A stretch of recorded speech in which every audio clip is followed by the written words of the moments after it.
22 அதிகாரம். பின்பு பளிங்கை போல் தெளிவான ஜீவத் தண்ணீருள்ள சுத்தமான நதி தேவனும் ஆட்டுக்குட்டியானவரும் இருக்கிற சிங்காசனத்திலிருந்து புறப்பட்டு வருகிறதை எனக்கு காண்பித்தான். நகரத்து வீதியின் மத்தியிலும் நதியின் இரு கரையிலும் 12 விதமான கனிகளைத் தரும் ஜீவ விருட்சம் இருந்தது. அது மாதந்தோறும் தன் கனியை கொடுக்கும். அந்த விருட்சத்தின் இலைகள் ஜனங்கள் ஆரோக்கியமடைகிறதற்கு ஏதுவானவைகள். இனி ஒரு சாபமும் இராது. தேவனும் ஆட்டுக்குட்டியானவரும் இருக்கிற சிங்காசனம் அதில் இருக்கும். அவருடைய ஊழியக்காரர் அவரைச் சேவித்து அவருடைய சமூகத்தை தரிசிப்பார்கள். அவருடைய நாமம் அவர்களுடைய நெற்றிகளில் இருக்கும். அங்கே ராக்காலம் இராது. விளக்கும் சூரியனுடைய வெளிச்சமும் அவர்களுக்கு வேண்டுவதில்லை. தேவனாகிய கர்த்தரே அவர்கள் மேல் பிரகாசிப்பார். அவர்கள் சதா காலங்களிலும் அரசாளுவார்கள். பின்பு அவர் என்னை நோக்கி, இந்த வசனங்கள் உண்மையும் சத்தியமுமானவைகள், சீக்கிரமாய் சம்பவிக்க வேண்டியவைகளை தம்முடைய ஊழியக்காரருக்கு காண்பிக்கும் பொருட்டு பரிசுத்த தீர்க்கதரிசிகளின் கர்த்தராகிய தேவனானவர் தம்முடைய தூதனை அனுப்பினார். இதோ சீக்கிரமாய் வருகிறேன். இந்த புஸ்தகத்தில் உள்ள தீர்க்க தரிசன வசனங்களை கைக்கொள்ளுகிறவன் பாக்கியவான் என்றார். யோவானாகிய நானே இவைகளை கண்டும் கேட்டும் இருந்தேன். நான் கேட்டு கண்டபோது இவைகளை எனக்கு காண்பித்த தூதனை வணங்கும்படி அவன் பாதத்தில் விழுந்தேன். அதற்கு அவன், நீ இப்படி செய்யாதபடிக்கு பார், உன்னோடும் உன் சகோதரரோடும் தீர்க்க தரிசிகளோடும் இந்த புஸ்தகத்தின் வசனங்களை கைக்கொள்ளுகிறவர்களோடும் கூட நானும் ஒரு ஊழியக்காரன். தேவனை தொழுதுகொள் என்றான். பின்னும் அவர் என்னை நோக்கி, இந்த புஸ்தகத்தில் உள்ள தீர்க்க தரிசன வசனங்களை முத்திரை போட வேண்டாம், காலம் சமீபமாயிருக்கிறது. அநியாயம் செய்கிறவன் இன்னும் அநியாயம் செய்யட்டும், அசுத்தமாயிருக்கிறவன் இன்னும் அசுத்தமாயிருக்கட்டும், நீதியுள்ளவன் இன்னும் நீதி செய்யட்டும், பரிசுத்தமுள்ளவன் இன்னும் பரிசுத்தமாகட்டும். இதோ சீக்கிரமாய் வருகிறேன். அவனவனுடைய கிரியைகளின்படி அவனவனுக்கு நான் அளிக்கும் பலன் என்னோடே கூட வருகிறது. நான் அல்பாவும் ஒமேகாவும் ஆதியும் அந்தமும் முந்தினவரும் பிந்தினவருமாயிருக்கிறேன். ஜீவ விருட்சத்தின் மேல் அதிகாரமுள்ளவர்களாவதற்கும் வாசல்கள் வழியாய் நகரத்திற்குள் பிரவேசிப்பதற்கும் அவருடைய கற்பனைகளின்படி செய்கிறவர்கள் பாக்கியவான்கள். நாய்களும் சூனியக்காரரும் விபச்சாரக்காரரும் கொலைபாதகரும் விக்கிரகாராதனைக்காரரும் பொய்யை விரும்பி அதின்படி செய்கிற யாவரும் புறம்பே இருப்பார்கள். சபைகளில் இவைகளை உங்களுக்கு சாட்சியாக அறிவிக்கும்படிக்கு இயேசுவாகிய நான் என் தூதனை அனுப்பினேன். நான் தாவீதின் வேரும் சந்ததியும் பிரகாசமுள்ள விடிவெள்ளி நட்சத்திரமுமாயிருக்கிறேன் என்றார். ஆவியும் மணவாட்டியும் வா என்கிறார்கள். கேட்கிறவனும் வா என்பானாக. தாகமாயிருக்கிறவன் வரக்கடவன். விருப்பமுள்ளவன் ஜீவ தண்ணீரை இலவசமாய் வாங்கிக் கொள்ள கடவன். இந்த புஸ்தகத்தில் உள்ள தீர்க்க தரிசன வசனங்களை கேட்கிற யாவருக்கும் நான் சாட்சியாக எச்சரிக்கிறதாவது, ஒருவன் இவைகளோடே எதையாகிலும் கூட்டினால் இந்த புஸ்தகத்தில் எழுதியிருக்கிற வாதைகளை தேவன் அவன் மேல் கூட்டுவார். ஒருவன் இந்த தீர்க்க தரிசன புஸ்தகத்தின் வசனங்களிலிருந்து எதையாகிலும் எடுத்து போட்டால் ஜீவ புஸ்தகத்திலிருந்தும் பரிசுத்த நகரத்திலிருந்தும் இந்த புஸ்தகத்தில் எழுதப்பட்டவைகளிலிருந்தும் அவனுடைய பங்கை தேவன் எடுத்து போடுவார். இவைகளை சாட்சியாக அறிவிக்கிறவர், மெய்யாகவே நான் சீக்கிரமாய் வருகிறேன் என்கிறார். ஆமென். கர்த்தராகிய இயேசுவே வாரும். நம்முடைய கர்த்தராகிய இயேசு கிறிஸ்துவின் கிருபை உங்கள் அனைவரோடும் கூட இருப்பதாக. ஆமென். மத்தேயு எழுதின சுவிசேஷம் 1ஆம் அதிகாரம். ஆபிரகாமின் குமாரனாகிய தாவீதின் குமாரனான இயேசு கிறிஸ்துவனுடைய வம்ச வரலாறு. ஆபிரகாம் ஈசாக்கை பெற்றான். ஈசாக்கு யாக்கோபை பெற்றான். யாக்கோபு யூதாவையும் அவன் சகோதரரையும் பெற்றான். யூதா பாரேசையும் சாராவையும் தாமாரினிடத்தில் பெற்றான். பாரேஸ் எஸ்ரோமை பெற்றான். எஸ்ரோம் ஆராமை பெற்றான். ஆராம் அம்மினதாபை பெற்றான். அம்மினதாப் நகசோனை பெற்றான். நகசோன் சல்மோனை பெற்றான். சல்மோன் போவாசை ராகாவினிடத்தில் பெற்றான். போவாஸ் ஓபேதை ரூத்தினிடத்தில் பெற்றான். ஓபேத் ஈசாயை பெற்றான். ஈசாய் தாவீது ராஜாவை பெற்றான். தாவீது ராஜா உரியாவின் மனைவியாயிருந்தவளிடத்தில் சாலமோனை பெற்றான். சாலமோன் ரெகோபெயாமை பெற்றான். ரெகோபெயாம் அபியாவை பெற்றான். அபியா ஆசாவை பெற்றான். ஆசா யோசபாத்தை பெற்றான். யோசபாத் யோராமை பெற்றான். யோராம் உசியாவை பெற்றான். உசியா யோதாமை பெற்றான். யோதாம் ஆகாஸை பெற்றான். ஆகாஸ் எசேக்கியாவை பெற்றான். எசேக்கியா மனாசேயை பெற்றான். மனாசே ஆமோனை பெற்றான். ஆமோன் யோசியாவை பெற்றான். பாபிலோனுக்கு சிறைப்பட்டு போகும் காலத்தில் யோசியா எகோனியாவையும் அவனுடைய சகோதரரையும் பெற்றான். பாபிலோனுக்கு சிறைப்பட்டு போன பின்பு எகோனியா சலாத்தியலை பெற்றான். சலாத்தியேல் சொரோபாபேலை பெற்றான். சொரோபாபேல் அபியூதை பெற்றான். அபியூத் எலியாக்கீமை பெற்றான். எலியாக்கீம் ஆசோரை பெற்றான். ஆசோர் சாதோக்கை பெற்றான். சாதோக்கு ஆகீமை பெற்றான். ஆகீம் எலியூதை பெற்றான். எலியூத் எலெயாசாரை பெற்றான். எலெயாசார் மாத்தானை பெற்றான். மாத்தான் யாக்கோபை பெற்றான். யாக்கோபு மரியாளுடைய புருஷனாகிய யோசேப்பை பெற்றான். அவனிடத்தில் கிறிஸ்து என்னப்படுகிற இயேசு பிறந்தார். இவ்விதமாய் உண்டான தலைமுறைகளெல்லாம் ஆபிரகாம் முதல் தாவீது வரைக்கும் 14 தலைமுறைகளும், தாவீது முதல் பாபிலோனுக்கு சிறைப்பட்டு போன காலம் வரைக்கும் 14 தலைமுறைகளும், பாபிலோனுக்கு சிறைப்பட்டு போன காலம் முதல் கிறிஸ்து வரைக்கும் 14 தலைமுறைகளுமாம். இயேசு கிறிஸ்துவனுடைய ஜனனத்தின் விவரமாவது, அவருடைய தாயாகிய மரியாள் யோசேப்புக்கு நியமிக்கப்பட்டிருக்கையில் அவர்கள் கூடி வரும் முன்னே அவள் பரிசுத்த ஆவியினாலே கர்ப்பவதியானாள் என்று காணப்பட்டது. அவள் புருஷனாகிய யோசேப்பு நீதிமானாயிருந்து அவளை அவமானப்படுத்த மனதில்லாமல் இரகசியமாய் அவளை தள்ளிவிட யோசனையாயிருந்தான். அவன் இப்படி சிந்தித்துக் கொண்டிருக்கையில் கர்த்தருடைய தூதன் சொப்பனத்தில் அவனுக்கு காணப்பட்டு, தாவீதின் குமாரனாகிய யோசேப்பே, உன் மனைவியாகிய மரியாளை சேர்த்து கொள்ள ஐயப்படாதே. அவளிடத்தில் உற்பத்தியாயிருக்கிறது பரிசுத்த ஆவியினால் உண்டானது. அவள் ஒரு குமாரனை பெறுவாள். அவருக்கு இயேசு என்று பெயரிடுவாயாக. ஏனெனில் அவர் தமது ஜனங்களின் பாவங்களை நீக்கி அவர்களை இரட்சிப்பார் என்றான். தீர்க்கதரிசியின் மூலமாய் கர்த்தராலே உரைக்கப்பட்டது நிறைவேறும்படி இதெல்லாம் நடந்தது. அவன் இதோ ஒரு கன்னிகை கர்ப்பவதியாகி ஒரு குமாரனை பெறுவாள். அவருக்கு இம்மானுவேல் என்று பெயரிடுவார்கள் என்று சொன்னான். இம்மானுவேல் என்பதற்கு தேவன் நம்மோடு இருக்கிறார் என்று அர்த்தமாம். யோசேப்பு நித்திரை தெளிந்து எழுந்து கர்த்தருடைய தூதன் தனக்கு கட்டளையிட்டபடியே தன் மனைவியை சேர்த்து கொண்டு அவள் தன் முதற்பேரான குமாரனை பெருமளவும் அவளை அறியாதிருந்து அவருக்கு இயேசு என்று பெயரிட்டான். மத்தேயு 2ஆம் அதிகாரம். ஏரோது ராஜாவின் நாட்களில் யூதேயாவிலுள்ள பெத்லெகேமிலே இயேசு பிறந்த பொழுது கிழக்கிலிருந்து சாஸ்திரிகள் எருசலேமுக்கு வந்து, யூதருக்கு ராஜாவாக பிறந்திருக்கிறவர் எங்கே?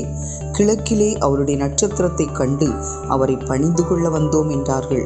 ஏரோது ராஜா அதை கேட்டபொழுது அவனும் அவனோடு கூட எருசலேம் நகரத்தார் அனைவரும் கலங்கினார்கள். அவன் பிரதான ஆசாரியர், ஜனத்தின் வேதபாரகர் எல்லாரையும் கூடிவரச் செய்து கிறிஸ்துவானவர் எங்கே பிறப்பார் என்று அவர்களிடத்தில் விசாரித்தான். அதற்கு அவர்கள், யூதேயாவிலுள்ள பெத்லகேமிலே பிறப்பார். அது ஏனென்றால், யூதேயா தேசத்திலுள்ள பெத்லகேமே, யூதாவின் பிரபுக்களில் நீ சிறியதல்ல. என் ஜனமாகிய இஸ்ரவேலை ஆளும் பிரபு உன்னிடத்திலிருந்து புறப்படுவார் என்று தீர்க்கதரிசினால் எழுதப்பட்டிருக்கிறது என்றார்கள். அப்பொழுது ஏரோது சாஸ்திரிகளை இரகசியமாய் அழைத்து நட்சத்திரம் காணப்பட்ட காலத்தை குறித்து அவர்களிடத்தில் திட்டமாய் விசாரித்து, நீங்கள் போய் பிள்ளையை குறித்து திட்டமாய் விசாரியுங்கள். நீங்கள் அதை கண்ட பின்பு நானும் வந்து அதை பணிந்து கொள்ளும்படி எனக்கு அறிவியுங்கள் என்று சொல்லி அவர்களை பெத்லகேமுக்கு அனுப்பினார். ராஜா சொன்னதை அவர்கள் கேட்டு போகையில், இதோ அவர்கள் கிழக்கிலே கண்ட நட்சத்திரம் பிள்ளை இருந்த ஸ்தலத்திற்கு மேல் வந்து நிற்கும் வரைக்கும் அவர்களுக்கு முன் சென்றது. அவர்கள் அந்த நட்சத்திரத்தை கண்டபோது மிகுந்த ஆனந்த சந்தோஷம் அடைந்தார்கள்.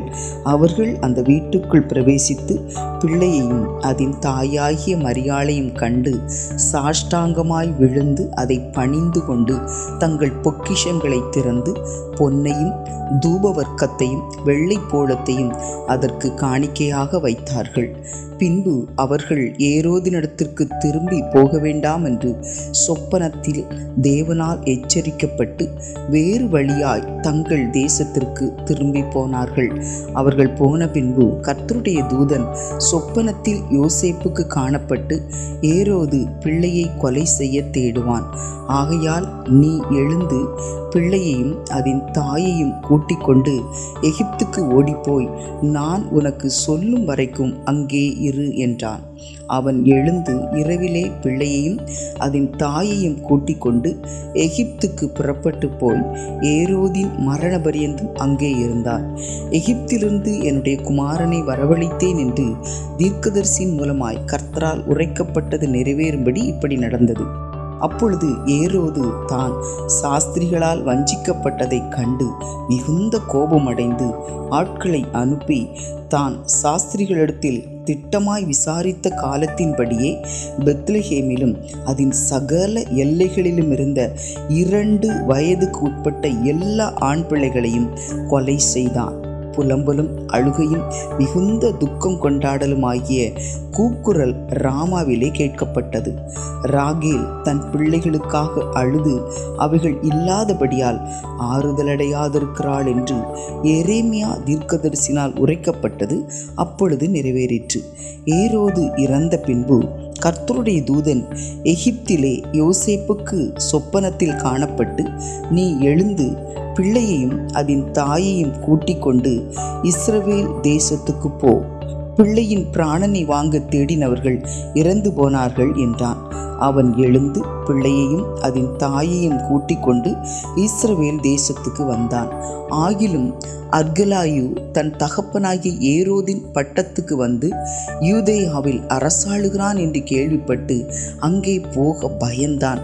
அப்பொழுது அவன் சொப்பனத்தில் தேவனால் எச்சரிக்கப்பட்டு கலிலேயா நாட்டின் புறங்களிலே விலகி போய் நாசரேத்து என்னும் ஊரிலே வந்து வாசம் பண்ணினான்.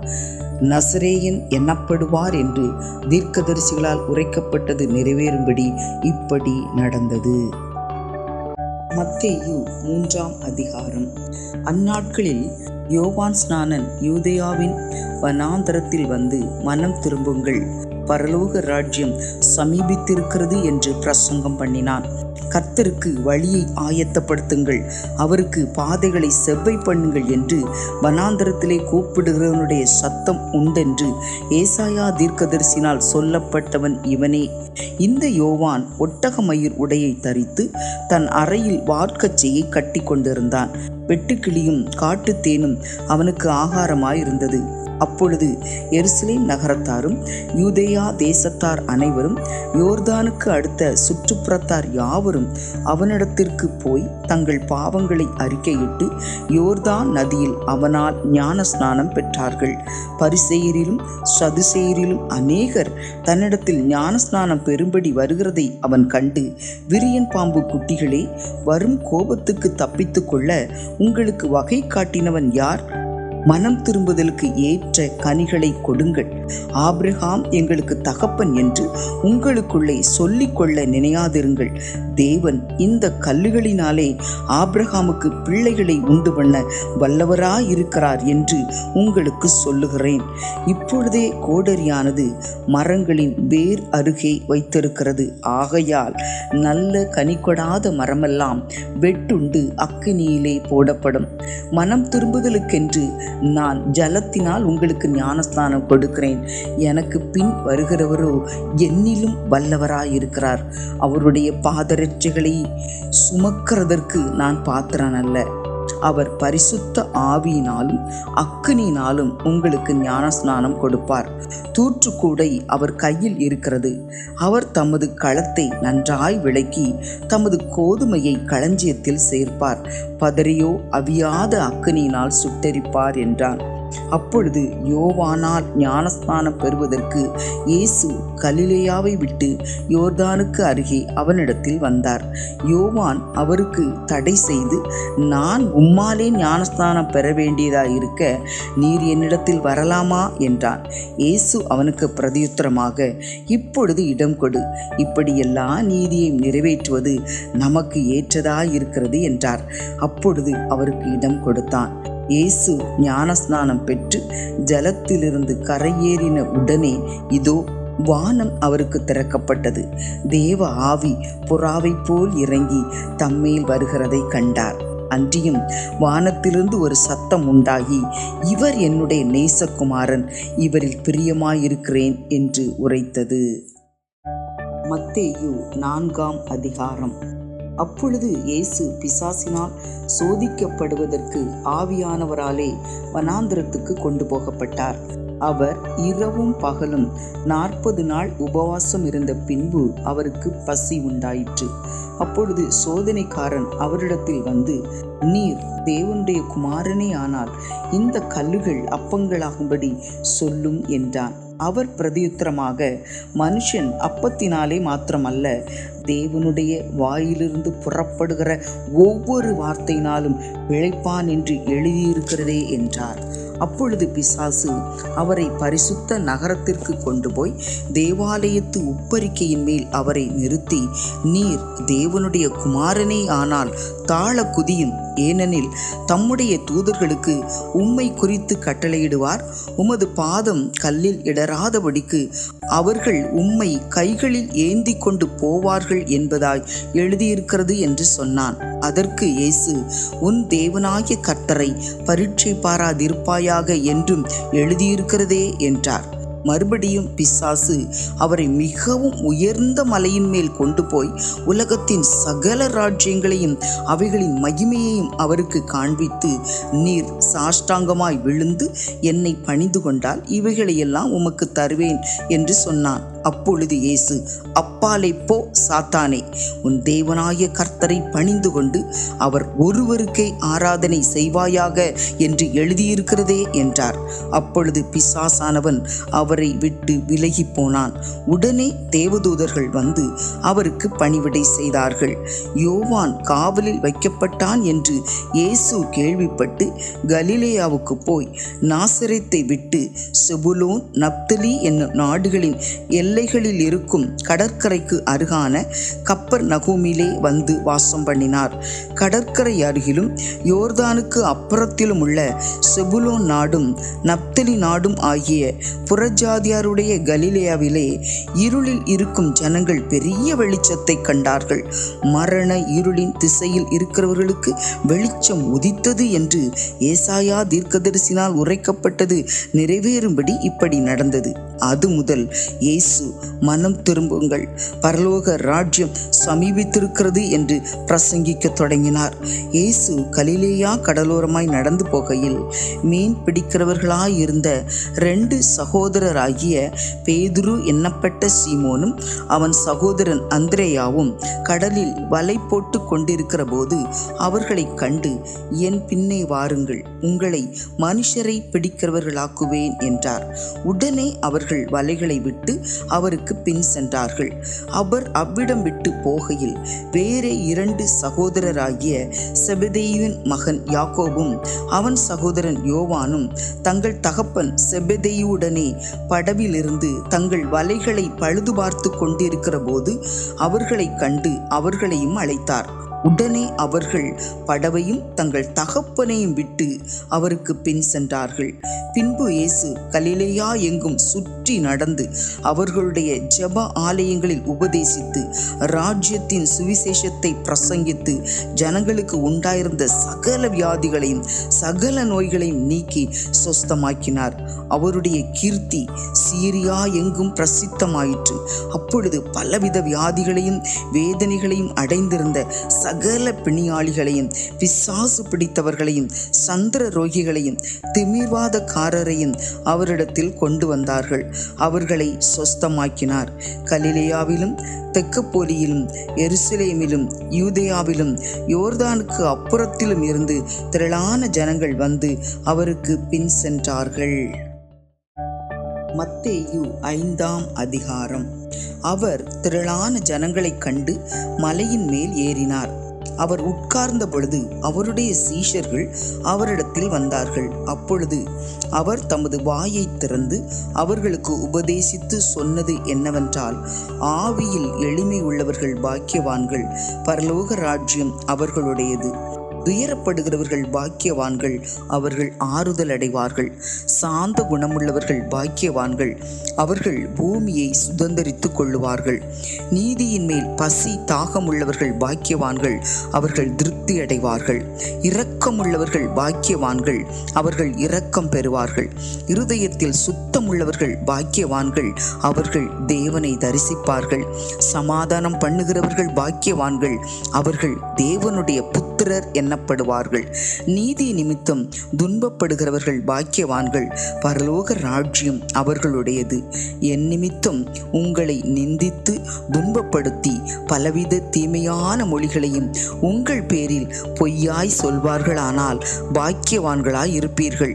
சந்தோஷப்பட்டு களிகூறுங்கள், பரலோகத்தில் உங்கள் பலன் மிகுதியாயிருக்கும். உங்களுக்கு முன்னிருந்த தீர்க்கதரிசிகளையும் அப்படியே துன்பப்படுத்தினார்களே. நீங்கள் பூமிக்கு உப்பாயிருக்கிறீர்கள். உப்பானது சாரமற்று போனால் எதினால் சாரமாக்கப்படும்? வெளியே கொட்டப்படுவதற்கும் மனுஷரால் மிதிக்கப்படுவதற்குமே ஒழிய வேறொன்றுக்கும் உதவாது. நீங்கள் உலகத்துக்கு வெளிச்சமாயிருக்கிறீர்கள். மலையின் மேல் இருக்கிற பட்டணம் மறைந்திருக்க மாட்டாது.